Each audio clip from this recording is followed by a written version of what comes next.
previously the associate editor of Business Week and the former technology writer for Wall Street Journal, has been nominated for the Pulitzer Prize for his work on media, technology, and journalism.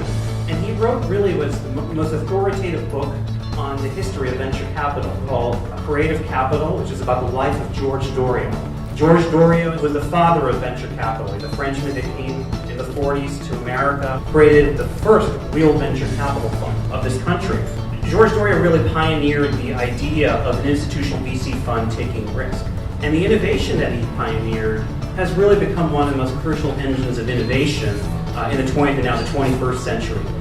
So I think we're going to have a very exciting panel to talk about this among other topics.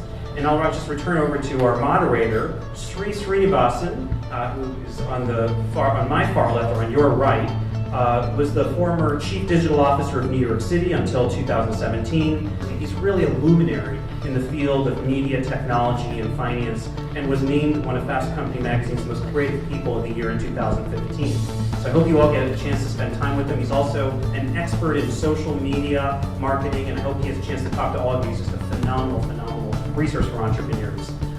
So I will turn it over to Sree. Thank you. Hi everybody, how are you doing? Maybe we could just stand up and stretch a little bit. I think you've all been sitting, so why don't we just do that? Why don't we just stand up and stretch? They say sitting is the new smoking. You've heard this, right? They say sitting all day is like smoking 2 packs of cigarettes. I have a friend who smokes 2 packs, so he said he's okay. He's all right already, so good. I'm glad you got a stretch in. Good. So after this, we'll be ready for drinks.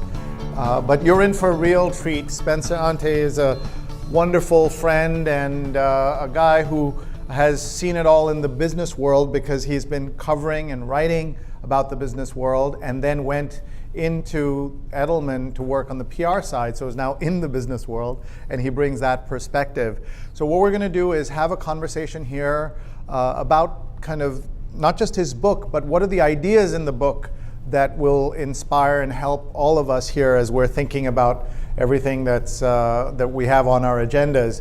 And I want to congratulate Somak and the entire team for all that you've already achieved. And it was great to see the presentations by the 3 companies.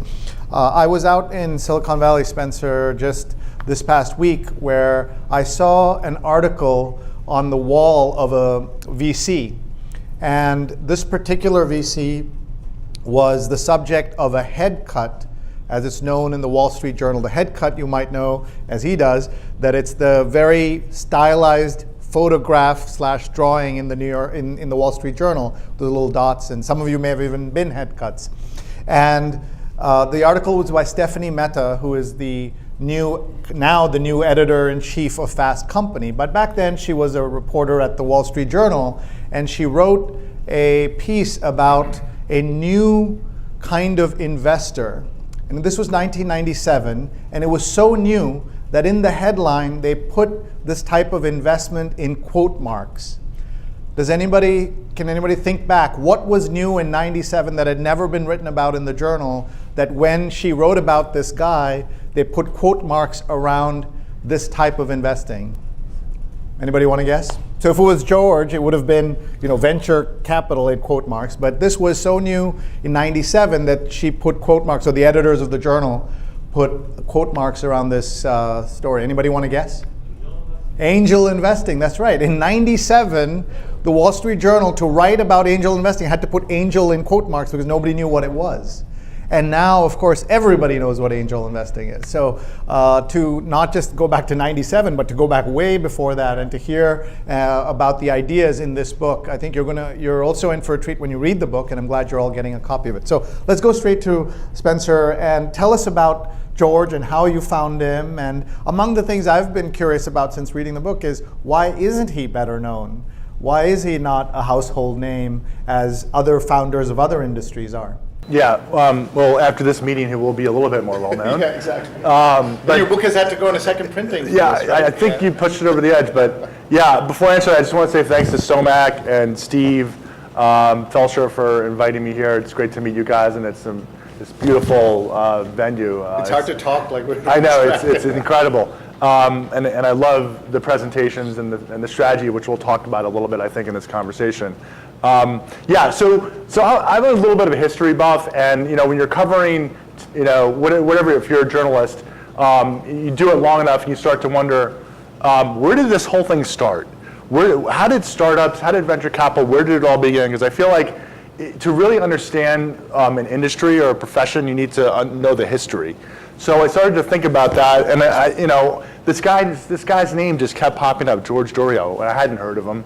And I started looking into his story, and the more I looked into it, the more I became obsessed with this guy, because he really was an incredible person who was the founding father of this, what I call Startup Nation, by founding the first professional venture capital firm, pioneering the model of building a startup, investing a small amount of money into a company that can, over time, become an enormous amount of money.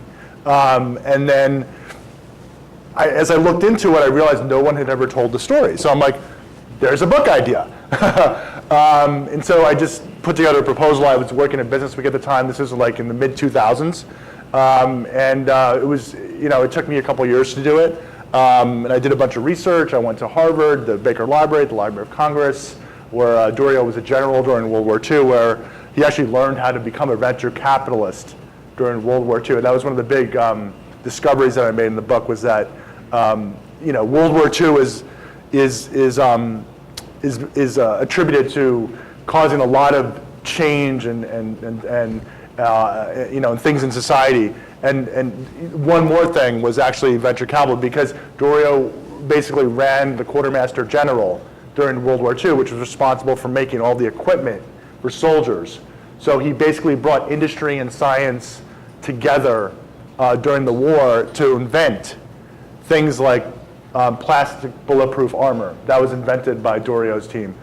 K-rations.